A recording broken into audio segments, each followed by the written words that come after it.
Berikutnya penggunaan minyak urapan dalam perjanjian lama. Kita bahas lebih detail. Alkitab menyebutkan minyak urapan kurang lebih sebanyak 20 kali di perjanjian lama. Kurang lebih sebanyak 20 kali istilah minyak urapan muncul dalam perjanjian lama. 20 kali kurang lebih. 3 kali istilah minyak urapan dinyatakan dengan istilah minyak urapan yang kudus. 3 kali di PL. Karena minyak urapan ini begitu spesial, begitu istimewa, itu artinya kudus kan saudara. Sehingga orang Yahudi dilarang keras untuk membuatnya secara serampangan atau sembarangan.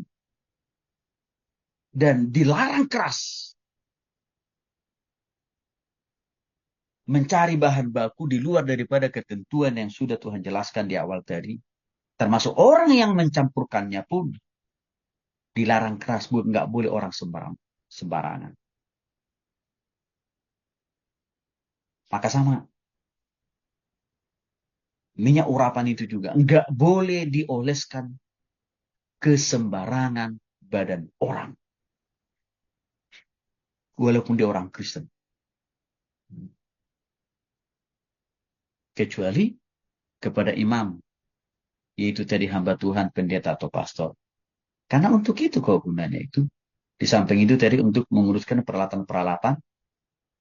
Ya, perjamuan kudus contohnya dan juga baptisan. Keluaran 30 ayat 32 sampai 33 kan menjelaskan itu panjang lebar. Kepada badan orang biasanya janganlah minyak itu dicurahkan.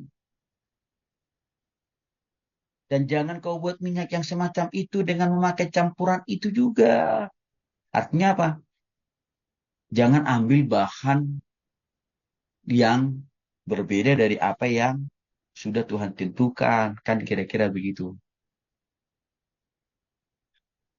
Karena minyak itu kudus, maka bahan bakunya khusus juga, istimewa juga. Penggunanya juga khusus juga, istimewa juga. Bukan untuk semua orang. Karena lagi-lagi ada konsekuensinya tadi.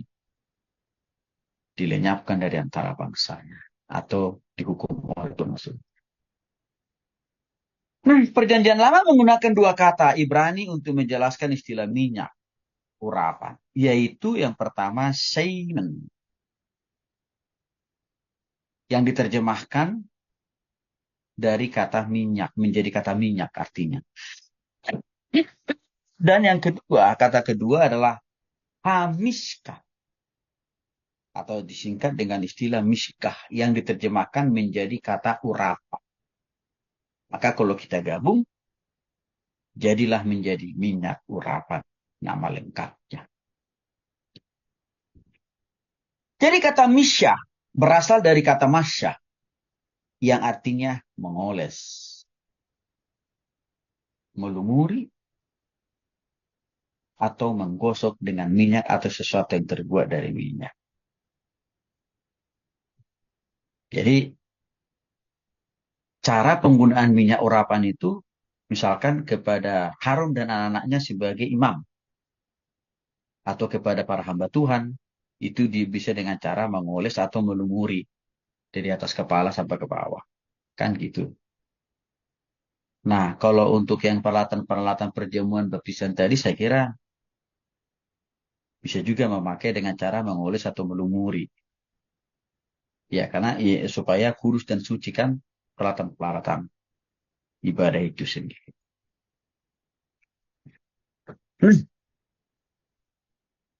Masyak kemudian dikenal dalam nama Ibraninya Yehosua Hamasyah. Artinya juru selamat yang diurapi. Artinya Yesus Kristus. Nah, ini nanti ada hubungannya dengan minyak urapan dalam perjanjian baru. Tapi di sini sebenarnya mulai muncul ya pengurapan itu diterima, dialami, didapatkan oleh Yesus Kristus juga. Ya, dari Bapa di surga melalui Roh Kudus.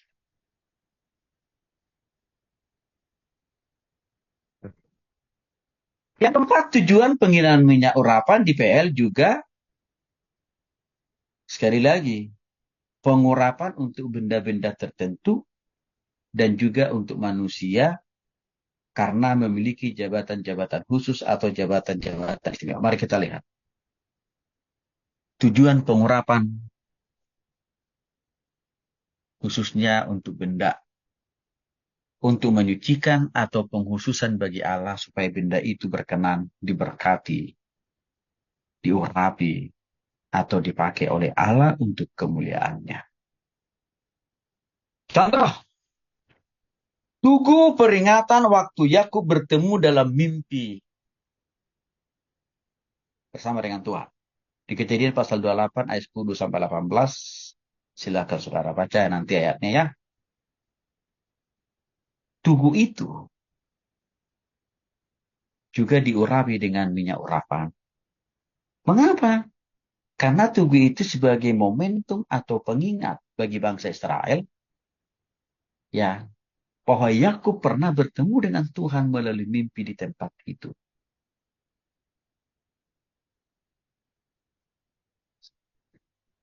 Dan itu dicatat di dalam Ulangan pasal 28 ayat 10 sampai dengan ayat yang ke-18. Bapak Ibu. Ya. Nah, jadi di sini kita lihat ya, tugu itu spesial, punya arti, punya makna. Maka saking spesialnya, saking bermaknanya, tugu itu yang dibaliknya tadi ada pengalamannya aku bertemu dengan Tuhan dalam mimpi, ya, maka itu diurapi untuk ya membuat bangsa Israel untuk selalu mengenang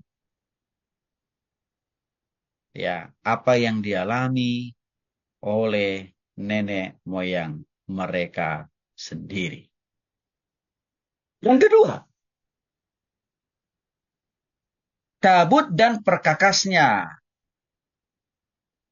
Ya, tabut dan perkakasnya, saudara-saudara, tabut itu kan di perjanjian lama kan pernah Tuhan menyuruh para nabi untuk membuat tabut. Tabut itu kan lambang kehadiran Allah yang selalu ada bersama dan menyertai bangsa Israel. Sehingga dulu tabut itu kemanapun dibawa, maka Tuhan akan selalu menyertai bangsa Israel itu. Waktu tabut itu mereka abaikan, tidak dirawat, tidak dijaga, maka penyertaan Tuhan pun lekang lepas dari kehidupan orang Israel. Nah, tabut perjanjian itu yang melambangkan kehadiran Allah, melambangkan kuasa Allah, penyertaan Allah itu juga dikuduskan dan disucikan lewat yang namanya minyak urapan. Keluaran 30 ayat 22 sampai 38. Yang ketiga, perisai yang digunakan untuk mentahrikan dalam perang. Perisai itu biasanya Bapak Ibu ya, kalau tentara begitu, saudara biasanya kan mereka pakai jaket anti peluru, ya.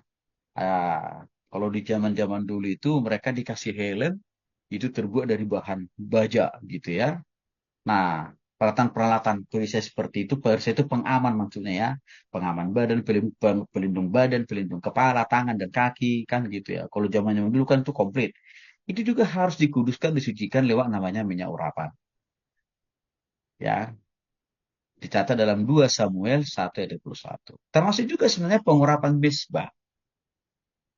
Mesbah ini adalah tempat kudus, tempat khusus yang dipakai untuk menyembah Tuhan. Kalau zaman kita sekarang saya kira ya, mesbah ini sama seperti ya mimbar gereja lah, altar gereja itu saudara. Kalau zaman sekarang, mimbar gereja atau altar gereja.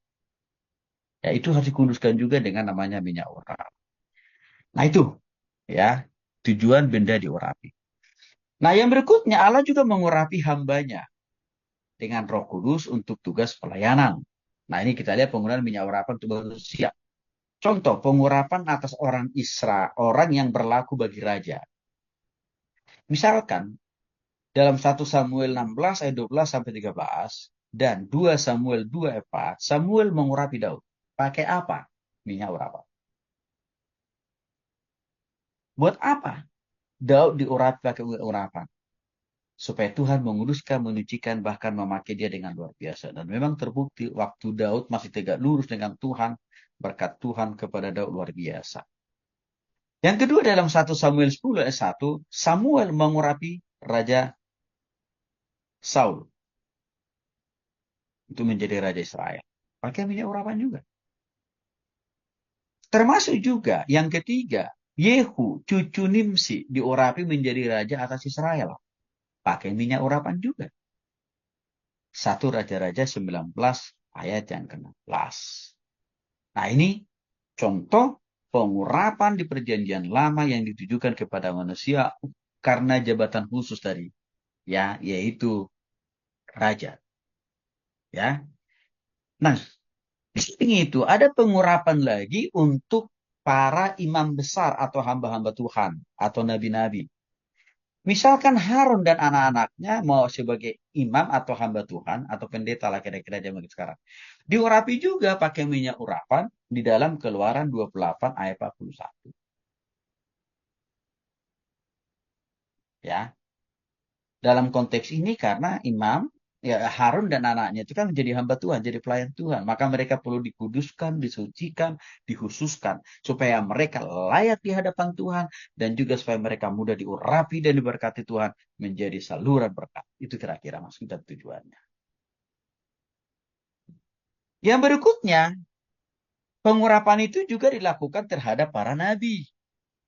1 Raja-Raja 19 ayat 16. Misalnya Elisa bin Safat. Juga diurapi pakai minyak urapan.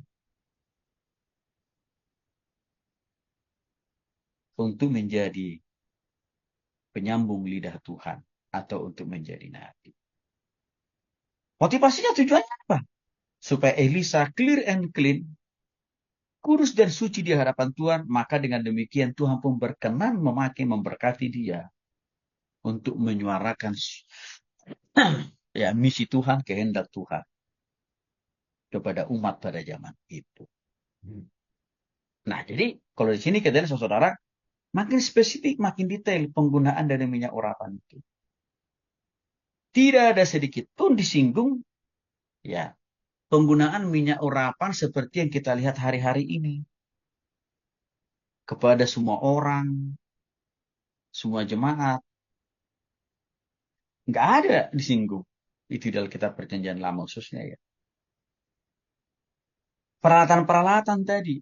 Yang kita bahas di atas tadi. Tugu, tabut, perisai. Ini aja. Ke tempat-tempat ini aja penggunaan daripada minyak urapan. Kalau kita komparasikan dengan penggunaan minyak urapan ke benda-benda di zaman sekarang. Seperti singgung tadi. Ya, tiang jemuran pun diolesi pakai minyak urapan supaya jemurannya tidak diambil maling. Gitu nggak ada itu di Alkitab tuh. Garasi mobilnya pun juga diurapi pakai minyak urapan supaya tidak disikat maling mobilnya gitu. Nggak ada juga. Ya, rumah mewahnya diurapi pakai minyak urapan seperti di zaman sekarang ini. Nggak ada itu di PL. Apa ini? Jadi sungguh jauh berbeda sebenarnya. Penggunaan minyak urapan dalam perjanjian lama dengan penggunaan minyak urapan di zaman sekarang jauh berbeda. Maka saya heran, ya, kenapa gereja itu denominasi itu berani gitu loh.